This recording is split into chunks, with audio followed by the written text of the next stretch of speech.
This program, DTFT, demonstrates the relation between the impulse response in this panel and the DTFT, magnitude in this panel and phase in this panel.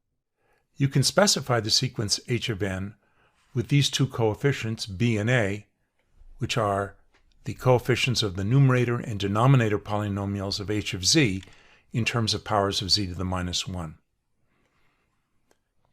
So, for example, the sequence 1, 1, 1 is specified this way. You can also specify the sequence in terms of poles and zeros, either in rectangular form by clicking this control or in polar form by clicking this control. Only right-sided sequences are allowed in this program, so the region of convergence box here is disabled. You can also shift the sequence by dragging in the axis, and you can even change values of the sequence by changing them with the mouse. Note that when you modify or shift the sequence, the values of the polynomials change as well. The magnitude of the DTFT is shown here, and the phase is shown here. You can adjust the frequency limits of the plot with this control from minus pi to pi, or from minus 2 pi to 2 pi. Clicking on either plot brings up a cursor, which gives the value of the magnitude here, and the phase, and the frequency. The dB setting on this control here displays magnitude on a dB scale and allows you to adjust the limits with this control here.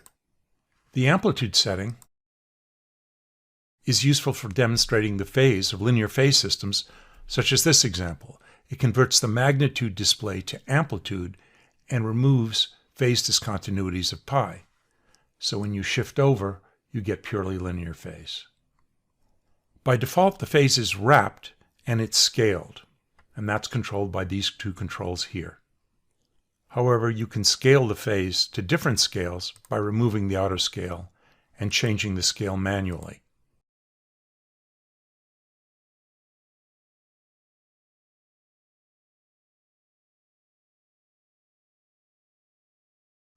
Incidentally, when specifying h of n, you can enter most any legal MATLAB expression. For example, let's clear things out and type in a Kaiser filter using MATLAB's FIR1 command.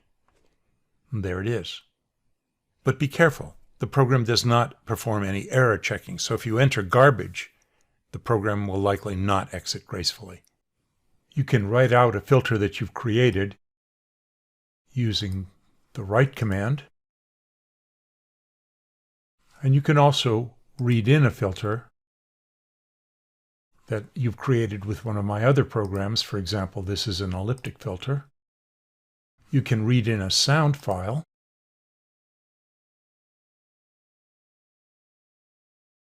play it, She sells seashells. and filter it.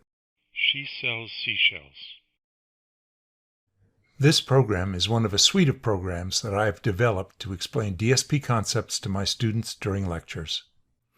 There are now well over 24 programs covering many aspects of the material in the book, including complex exponentials and sinusoids, convolution, the DTFT, pole zero plots and their relation to frequency and impulse response, A to D and D to A conversion, including upsampling, downsampling, resampling, and aliasing, the design of many types of FIR filters and their application to the filtering of speech and other signals, the design of IIR filters, circular shift and convolution using the DFT, the discrete cosine transform, and the short-time Fourier transform.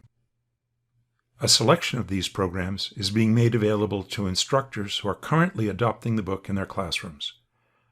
For further information, please visit cambridge.org/Holton.